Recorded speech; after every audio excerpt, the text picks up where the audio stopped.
The government has released those new files, they say, tied to the assassination of President John F. Kennedy, something President Donald Trump said he would do today. It was the CIA and Oswald who committed the assassination of Jack Kennedy, even though, as he said, there's no direct evidence of that.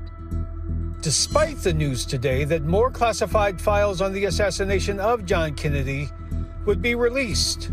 It's an insatiable appetite for nothing. Ferris Rookstool. That's just very discouraging.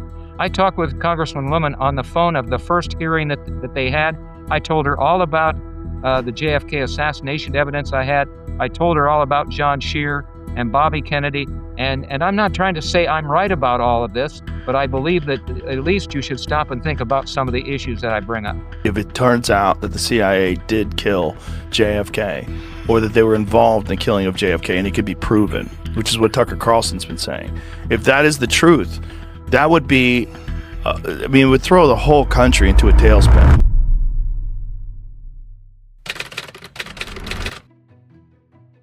Because what happens, and this has happened with the task force, with Congresswoman Luna and Jefferson Morley, who is this bigger than ego guy you could ever find, who landed on the JFK assassination records and decided it was the CIA and Oswald who committed the assassination of Jack Kennedy, even though, as he said, there's no direct evidence of that. That's just very discouraging. I talked with Congressman Lemon on the phone of the first hearing that they had.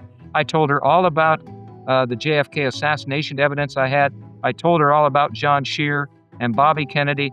And I said, I would appreciate being called on to be at one of your hearings along with the other people so we could talk about really what happened back then. And she said, I would be receptive to that. And I never heard from her. Right. And I haven't heard from her since. Because what happens is in this day and age, and I'll be interested in your thought about this too, Tim, the big blowhards, the powerful men, the shouters who are on the front page of the newspaper, they come up with an idea, they come up with a conclusion, and then they disregard everything else that's happened so that we only get one perspective of that. And people then, I've got a brother who watches one network 24 hours a day. He never hears anything about that. I love him. But I've talked to him. I've said, Jack, come on. There are other avenues of interest in it. I've talked to Jefferson Morley or with email and all of that. I appeared on JFK Facts, which is Jefferson Morley's website 2 weeks ago. And I was on there for 2 hours when I was supposed to be on there for 1 hour. And I laid out everything that I knew, including some criticism of Jefferson Morley. And you know what happened? Very unusual. They always videotape those and they keep the link to it. Somehow they didn't do it that day. So it won't be on the internet. Wow. These are people who do not want us to stop and think about things. And I hope that when people look at these books and read them, or look at this interview or ones on YouTube, they'll just stop and think. And I'm not trying to say I'm right about all of this, but I believe that at least you should stop and think about some of the issues that I bring up. Yeah, at the very least, we have to be open to these, especially when more and more evidence comes out, and that when you uncover the fact that there were all these kind of fairly blatant cover-ups or blatant, you talk about the way that the Warren Commission was assembled and the actual goal as documented by Hoover and LBJ, and there wasn't, as we can see now, it was a bit of a farce. I'm hearkening. I feel like there's a Woody Allen movie. Maybe it's in Annie Hall where he's like doing stand-up in the movie, and it gets a big laugh when he says he's currently working on a nonfiction version of the Warren Commission. And so that has always stuck with me. But what's interesting also is, and I don't know, it's hard to say how much of this happening in the present day is related to threats, let's say, of violence or things, threats from the mob, say. But that is obviously such a theme throughout all of these things where, Hoover was actually friends with the mob and LBJ, obviously, as the person who stood to gain the most from JFK's assassination, had his own reasons for not wanting to, have this really explored. And all the people, even down to the medical examiners, you talk about a little bit of the medical examiners who looked at Dorothy Kilgallen's body and murder and what was in there and all these things and how botched the autopsies were. Yeah. There was it really does actually, oddly enough, help your theory about how connected the mob was, because they're just notorious for saying, you do it our way or else they're going to find your body too. And sort of like at that point, these people who may have otherwise helped to solve these mysteries kind of got shut up. And that kind of thing led to the very top. So I feel like some of the people in power were abusing it maybe for their own reasons, but there was really an undercurrent of you do it or else. Yeah, you just mentioned murder mysteries.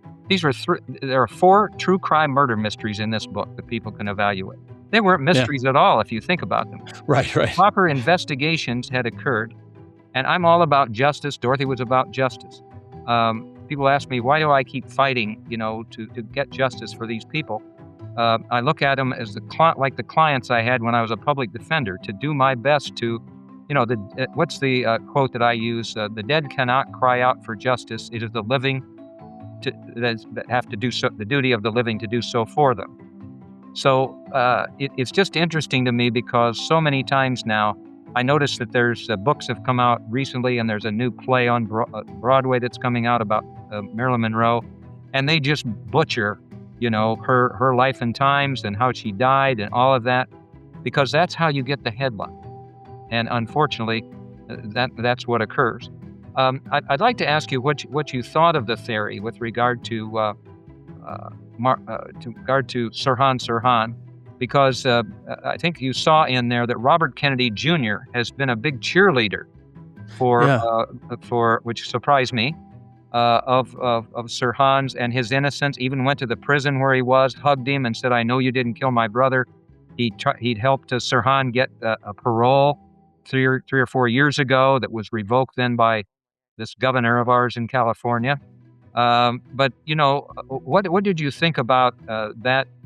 Setting up Marcello, or setting up Sirhan as the patsy there, and how that fit into the pattern. Do you buy that at all, Tim? Well, the things that stuck out certainly were the fact that both in terms of people reporting and what they heard, and then just where bullets were discovered and things like there were too many shots fired for him to have just shot his one gun, and they were too fast probably for him to shoot and then reload and shoot, and then of course the angle at which Kennedy was shot. The autopsy I think showed that the angle was from behind him and Sirhan was in front of him. I don't think anyone disputes that he was there, right? I don't think there's, and he certainly was found there with a gun. I think he probably was proven that he did shoot at least, right? I mean, he was one, if not the person, he was certainly one of the people who shot. But yeah, I mean, anytime you have one person that gets all of the blame and some of the physics behind it can't seem to line up, at least with that story, then you sort of work, I mean, as you did, then you work backwards and go like, okay, well then what could have happened and who would have orchestrated it? And, even if you don't have the answer immediately, you can at least poke holes in the single shooter theory there. Mickey Cohen, that was Marcello's buddy. They'd been friends for a long time and everything. He's the guy who then set up, I think you read in the book, set up Sirhan for all of that happened that way. But, for instance, these little things that I found that don't become big things. Mickey Cohen was the racketeer who handled all the gambling on the West Coast. Well, he handled a lot of the gambling at the Ambassador Hotel, where Robert Kennedy was killed. So he knew where everything was that way. But I don't want to go, if I may, I want to go back to something, because I always like toward the end of these to give people something to really stop and think about, because there is actually, as you read, a Carlos Marcello confession. And I was amazed when I saw this. It was not, by the way, I believe it was taken out of the JFK assassination records. There's no record of it in there. I happened to find it when I was on a podcast by a New York journalist, and they were showing a cabinet meeting with the president, current president, and all of his minions there. And I can't remember which cabinet member. They were talking about the Bobby Kennedy assassination. The Jack Kennedy assassination.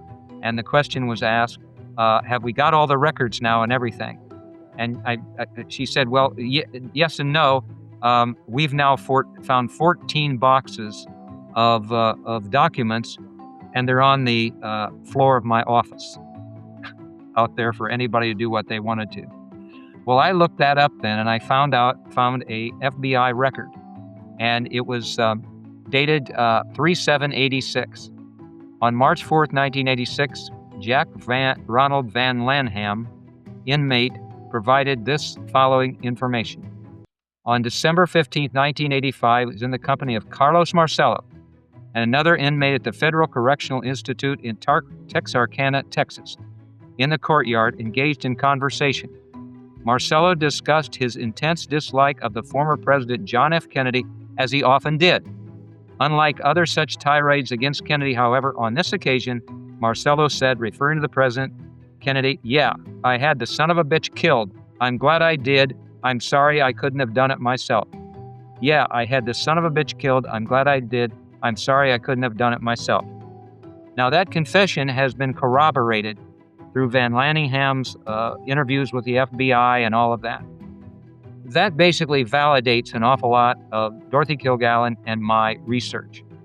I'll be really interested if any of your viewers, when they hear about this, it's easy to think, wait a minute, that just doesn't make sense, because the mafioso, the one thing omerta, isn't that what they call it? Omerta, they keep their mouth shut. Why would he talk about this? Why would he do that? Now, what we find out is that this Van Lanningham was a plant by the FBI. They got him a transistor radio.